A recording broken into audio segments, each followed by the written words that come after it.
Alright, how's it going guys? Sam here with another Nomad Survival video, and today we're going to be doing a video on just a full guide for the Royal Garden, and things that I believe are going to help you guys finish the map. However, I will say now the map is significantly easier after patch 1.6.4, where we reduced the HP of all bosses and mobs on the map by 30%. So a lot of this was recorded previously, and while this information is still helpful, you guys might not be having that many issues, but we're just going to get right into it, just starting with pets. On the fourth map, there's a couple pets that I do feel like are significantly better than others, with the best being the raccoon. The raccoon is so important in my opinion because of the fact that it can bring those crystal flowers to you. And when you're trying to survive and maybe you don't have all that room to move basically, or maybe you just don't want to move, I like to stand still for most of my runs. Using the raccoon allows you to make sure you don't have to worry about those lasers. You still have to dodge a little bit, and the raccoon does take a hot second to bring them to you, but it will make it much easier than you having to run around and find those crystal flowers themselves. On top of that, I do just genuinely love the fact that items are slowly magnetized towards you. It is extremely helpful because you just don't have to worry about getting item pickup range. You don't have to get the cloak to level 5 if you don't want to. This takes care of everything. Moving on to the second pet that I recommend, Fox is always generally my favorite pet, and if it wasn't for those crystal flowers, I would still stay with Fox, and that's just because the Fox revolves around evasion basically, and its special will let you have an increased evasion over 100% if you have miniaturized maxed out, and so there are a lot of projectiles on this map, so you might want to rush evasion early on, and then the Fox is going to help you out with that. The Owl is another really favorite one now because of the changes to the weapon skills with its one-shot ability, because it gets to attack every single time you instantly kill an enemy, and I feel like Death Sting is a very huge part of the meta right now, or just it's a good skill in general. So having the Owl out is going to let you really prioritize Death Sting and get a ton of extra damage down. Cat and Hedgehog, you know, I don't have any particular like love for either of these. Hedgehog I messed around with a lot when I was doing really high gemstone runs, just because a lot of the times you're not doing a ton of damage early on, and the Hedgehog, while it gets surrounded, does actually put out some damage, but really not that big of a deal. The Hedgehog is nice because it does increase your defense, but you don't really need it that badly. I will say the fourth map is one of the more defensive build paths that you generally would go, because before this nerf, longevity was very important, so you had to prioritize some defensive stats if you wanted to really get to the end game. But now with the 30% decrease in HP, it shouldn't be too difficult anymore, but I still always trying to prioritize at least evasion. The cat's nice. It gives you like extra crit, and damage, but it doesn't really do anything that crazy. So I would always just recommend Raccoon, Fox, and then you can fill with however you want if you don't feel that same way. There is the Beastmaster Mastery now, and Beastmaster is a ton of fun, but you can do whatever you please. Moving on to classes. Now, again, with that nerf, you don't really need to worry too much, but I still say there are a lot of classes that are a lot stronger than others. The Adventurer is actually really nice now because it has a lot of projectile reflection. When you go through those evolution paths, you're able to get rid of projectiles, so Adventure is really nice on this map. Crusader is always going to be one of my favorites just for the early minutes, and I really do feel like it's very important to get to level 30 on this map as fast as possible, especially with the Crusader, because then you'll be going that knockback with the hammers. That's huge. Cultist, Ratfolk Archer, both very strong. The Divine is always going to be very cheesy, very strong build. Quickling I do like after the change, but I haven't played it too much. Necromancer, also very strong. You just have to worry about projectiles. You can always mix it with the Summoner Heritage, and then you don't have to worry too much. Knight and Whisper, two of my favorites. Whisper is just always going to be really cheesy. There is that achievement for you to finish this map with Whisper and the Berserker Heritage, and the only way that it is seemingly possible is because the Whisper's projectile evasion is so huge. I have to say, it's so nice. And then the Knight with the new defense, it's so strong, I have to say. So this would be the one time you really prioritize defense. So in general, I mean, I don't think there's a particular class that is stronger than others. I do think Crusader and Whisperer are very, very cheesy if you want to interact a little bit less. It's definitely significantly easier because of the projectiles, but you can really do it on any character, so pick your poison. And then going into the heritages, I don't have Chaos unlocked because I haven't been able to play a lot, and I still have to do those challenges on this map. But I would say that really, statue obviously fun, you don't have to worry about it. Beastmaster is a great heritage, I have to say, because it really just brings out a lot of extra stats that you wouldn't normally get because of it. All of those specials go all the time. It is such a fun time. Those 10 seconds when those specials are going, you have a ton of stats, so it really gives you some breathing room to get your HP back. You deal a lot of extra damage because all of the pets have a special that lets them attack more depending on what you do, like getting one-shots when you evade things. So Beastmaster is a blast, I have to say. Great addition. Merchant, I've never felt too much love for the merchant class, I have to say. It's nice because you get the amount +3. They changed that because they didn't want to make it to where your weapon skill got that anymore. And the bonus relics are very nice, but especially on this last map, you get so many chests that you really will be able to get whatever relics you're looking for. Summoner did get a buff, and it is much stronger now, and I would say Summoner is a great choice for this map because projectiles are kind of the bane of most players on this map. There's just a ton of projectiles, and so the summoner is able to destroy those. So it says if a summon is hit with an enemy skill, that skill is destroyed. And if you just keep the summons going, because you can have 12 now, it's really nice, that's huge. Voidwalker, I don't really care too much for on this map. It's fun because you could drift a lot, but generally I don't move, so I don't really play the Voidwalker too much. I don't think it really adds as much as any of the other classes do. Poxbringer is nice because it works really well with Death Sting, and it also does that double damage. The negative is that if you're not playing any abilities that hit far, like out wide, you know, outsides of the screen, you might take a little bit of damage, as it takes a little while for that damage to happen because it is damage over time. So Poxbringer is great as long as you're playing like big AoE abilities. Berserker, really fun, but also always hard. Knight and Whisper, actually I don't know if Knight can heal anymore. I know Whisper can heal at least while playing the Berserker, but Berserker on this map is really hard because you have to really worry about all those projectiles. At around 4.5 minutes, those Ratfolk archers spawn, and those arrows are a big pain in the butt, I have to say. I do have a video on that, where to go when you can avoid that, and I could show you later where I would stand generally. But Berserker is rough because of the projectiles, so you really want to rush evasion if you are going to go Berserker. And then Nomad, I do think it's probably the best class always, just because you get all the bonus rerolls. It's so important to have the correct skills when you're playing this game, especially on this last map, that those bonus rerolls are huge. So we're just going to get into it. I'm going to play 200%, and we're going to go into a couple of different locations we'll start off with, where I highly recommend you go if you're having some issues. So first off, the map. You start down here, you know, you got some water on the sides. Minions can walk through the water, so don't feel safe if you have those. You can go up here to the left, which if you're playing a Whisper, I recommend treading very lightly in this area, because there are times where the model for the Whisperer Spirit, while it might not look that big, it actually takes up more than you can see. And because of that, if you're going the evolution path where you're able to teleport every single time your spirit disappears, you might not teleport, and that might really impact you depending on how you're playing. So this is, you know, a nice area, but you're still surrounded 360 degrees.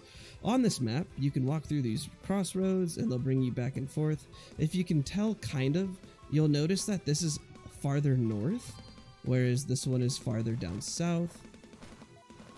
And then you also have these really fun hedges. These hedges are going to be huge going into the later times on the map if you're having some issues.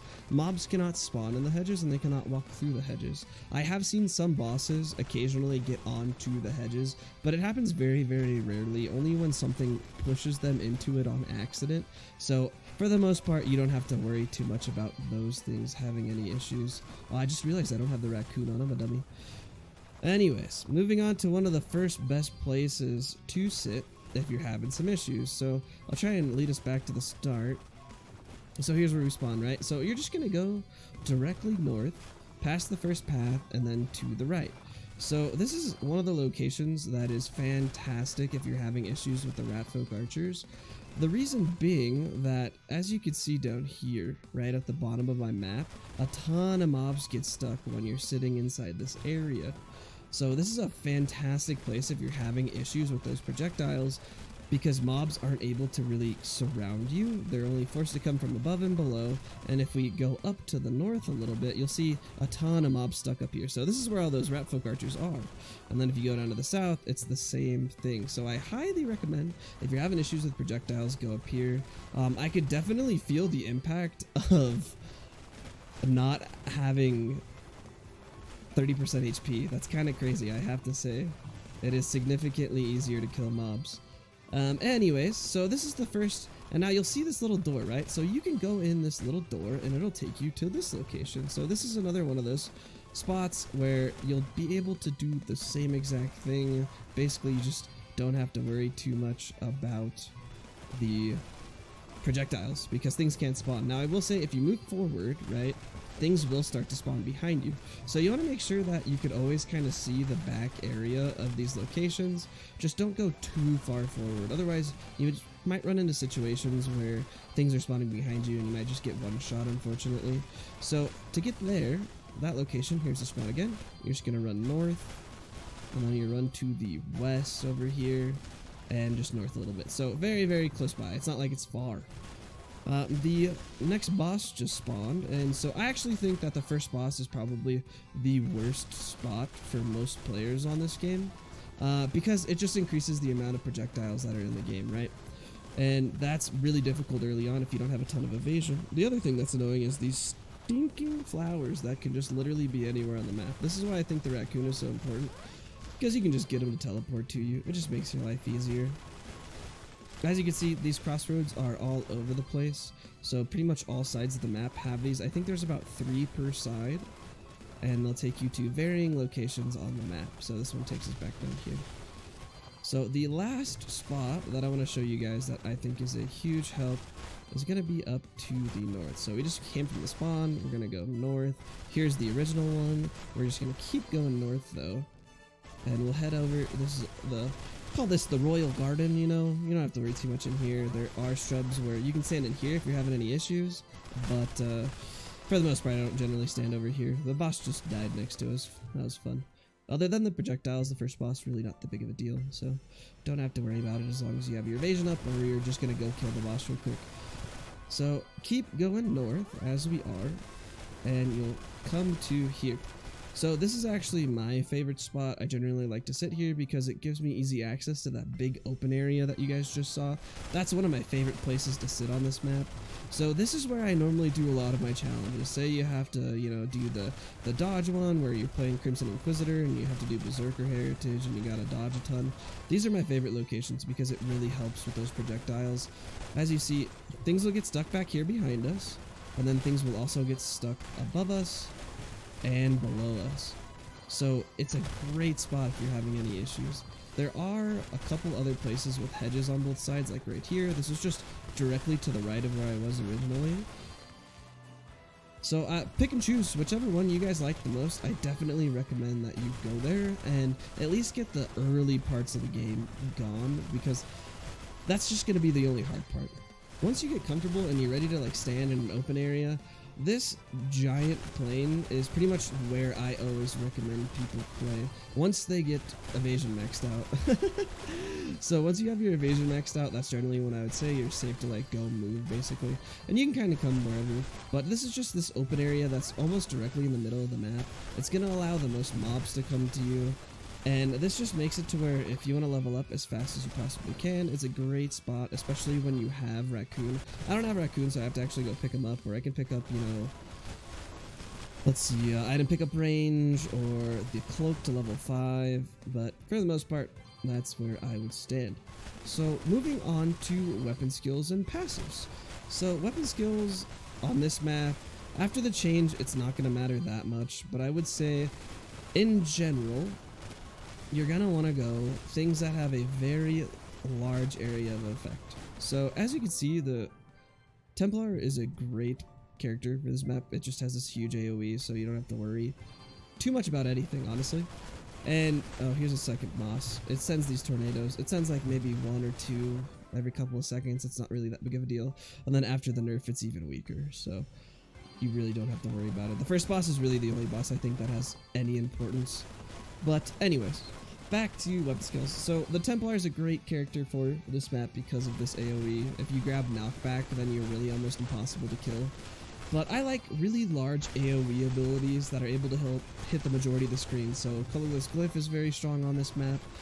The Spectral Bow is actually my favorite on this map. It does tons of damage, and it also does a huge amount of AoE. It also pairs really well with crit chance and crit damage. So Spectral Bow is definitely up there with my favorite spells for this map. And then you can also throw in Energy Wave. Energy Wave, I generally don't pick it up, right? I don't think it's that strong of a skill just because it doesn't hit things that often, but I will say on this map, it is so freaking good. It just has a ton of AoE. You can pretty much fill the whole screen up with the waves. And once you get all that crit chance and the crit damage, it is a lot of damage, I must say. So Energy Wave is also fantastic. And then before, with the dragon having a ton of HP, I would say go Fireball, but now after the nerf, it's not really going to be that big of a deal. Fireball was always my go-to for single target damage anyways, so pick up Fireball. It got a huge buff earlier in the year, and you can pretty much do whatever you want with the rest of that. In regards to passives, however, Miniaturize I do think is always going to be important, especially on this last map. Miniaturize is one of the main reasons you're able to do a lot of the challenges because evasion is just so helpful. And then if you throw in the fact that SP regen just kind of helps a ton on all of the characters now, because every character's weapon skill is pretty much as good as any of the other weapon skills that you can get from the store. I definitely recommend picking up SP regen to max after Miniaturize, then fill as needed. Knowledge is always good because the bonus EXP is going to help you level up faster. And then I really don't care what you do with the rest. Crit damage and crit chance was huge when the dragon had a ton of HP, but now that it got nerfed, it's not really going to be that big of a deal. Crit chance and crit damage is always good, so never be afraid to pick it up. Ascension is also great because it has kind of like a smorgasbord of stats that'll increase, but go crazy after that in regards to passives. Lastly, the last boss, we'll, go ahead and skip to it here in a second, but you're not really going to have to worry about it. The only time I would say that the map gets a bit annoying, which he increased the size of the exclamation marks. I'm not sure if you guys can notice that. The notifiers for the lightning got larger. But this would be the only time where I would be genuinely a little concerned if you don't have evasion up. And that is because there's just a ton of projectiles during this like 3 to 4 minute stint here. So having all of those evasion stats, that's going to be huge. Other than that, you just can really dodge. You can dodge all of these, but it's going to run into, you just have to constantly be moving if you don't want to be hit on this map during these 4 minutes. And then the third boss spawns, I know it looks like a rat kind of. I actually haven't seen what the ability is for that third boss, so if you guys know, let me know down below. But for the most part, it always just died too fast, so I generally have no idea what it does. But other than this, 3 minutes right here, I wouldn't say there's anything too terrifying about the map anymore. We're gonna go ahead and skip to the boss so you guys can see the dragon and how quickly it dies, and I will see you guys then. Alright, so the boss is going to spawn here in a minute. I would always recommend being up in this giant open area when the boss does spawn, just because this gives you the most wiggle room and directions, and it also doesn't place the boss behind any walls. Sometimes the bosses can be really annoying if they spawn in a bad area, because they can full map you with items, or sorry, with skills. Okay, here's the boss, and you don't really get hit by any of the tornadoes if your evasion's up. You can pretty much stand still, you don't have to worry about it, and slowly but surely die. There you go. Problem solved. So as you can see, the last boss, very, very simple. It takes even less time now with the damage or the HP decrease. And even in general, I would just have to walk like 5 more steps to the left and it would still die, especially if you don't have enhanced bosses on. When you have enhanced bosses on, it just spams those tornadoes pretty much indefinitely, but even then with evasion doesn't do that much damage. So as you can see, damage wise doesn't really matter. I didn't really go anything in particular. I was just kind of picking things up. Fireball did great damage, got a huge buff like I said. If you get the first relic, Fireball is very, very strong on this map. Spectral Bow also did a fantastic job, but these damage numbers are actually pretty low. If you watch any of my other videos on this map, generally like we're in the hundreds of millions with total damage. So I was running around a lot, but in general, pretty simple. Wow, you can see I love Nomad. But yeah, so now we'll just go ahead, go over everything very, very quickly. So if you want to skip to this point in the video, you can. for those of you that have watched the whole thing, this is just going to be kind of a recap. So in regards to classes, every single class is very strong on this map. I would say that the Crusader, as well as Whisper and Knight and Necromancer, honestly, and probably the Divine, also very, very, very, very, very strong, all in their own ways, but their weapon skills just make this map significantly easier, especially the Whisper, because they get to avoid projectiles. The Adventurer, as well as Ratfolk Archer, they're not bad by any means. They're also very strong. I just think that the other classes will probably be even easier for you. So if you're looking for your first W, definitely recommend like maybe Crusader, maybe Divine. They're just very, very strong on this map, especially with the evolution paths. In regards to pets, Raccoon is going to be my #1 pick every single time. I got level 162. I'm generally around level 200 at the end of this. And that's because Raccoon with that Magnetize brings all those EXP nodes to you. There's so many mobs on this map, you get a ton of experience. So Raccoon's great for that. It also has the ability to bring those crystal flowers to you. So it saves you a ton of time. You don't have to run around the map, take extra damage if you're in a good spot. You can just wait for those flowers to come to you. So I definitely recommend Raccoon. Fox is always my second choice, just because evasion is so big on this map. You want to make sure you can dodge all those projectiles, especially between minute 20 to 24. All the other pets work perfectly fine. I mean, I finished this one with Cat, which is definitely, in my opinion, the worst, if not tied for the worst, with the Armadillo. But it was not that big of a deal. You know, it had no impact. So if you want to go the other pets, feel free. It's totally up to you. My recommendations are just Raccoon and Fox. Moving on to Heritage. I think Nomad for your first playthrough is probably going to be your best bet, just because you get all those extra rolls. If you can like religiously play Nomad, make sure you roll for evasion early on and get like level 10 evasion by like level 30, 35. You're almost going to win every single time regardless of what map it is, without a doubt. Obviously, if you're just rolling those extra rerolls you have every single time you level up, it might not go fast. So say the first 15, 20 levels, just pick up whatever you can, you know, miniaturize, HP regen, fireball, spectral bow, whatever. But once you get like, you know, 30 or 40 rerolls saved up, make sure you're rolling until you hit miniaturize. If you get miniaturize, you are almost guaranteed a win. So I think Nomad is going to be your best bet for you. Berserker is probably the most difficult on this map, and then all of the other ones are strong by their own, except for Voidwalker. I don't think Voidwalker really brings anything in comparison to all of the other heritages. So Voidwalker would be my last choice, Nomad would be my first choice, and then as you want, fill with the others. Moving on to weapons and passives. So weapons, in regards to this map, you really want huge AoE. Granted, in the last like 60 levels, maybe even 70 or 80, I just clicked the middle of my screen for whatever I wanted. That's why I have almost everything here. I don't think anything was leveled up to 10 outside of miniaturize. So, oh, and spectral bow. So feel free to do whatever you want. There's no right way to play this map. There's just things that are, no, I don't want to say significantly better than others, but they just work significantly better than others, sadly. So if it's not your playstyle, then feel free to play how you want. Don't let this little video have any impact on like, oh, you know, my favorite skill is actually this. Go whatever you want. But if you want to clear this map at least one time, I think Spectral Bow and Energy Wave are fantastic for this, because they just clear the whole screen once you get them to level 10. It's very, very strong. And if you're lucky enough to get one of the relics, which you probably will, because there's a ton of relics on this map, they're going to be so helpful to you finishing this map. Colorless Glyph is always great if you're going Death Sting, and then Fireball is a great single target for that dragon at the end.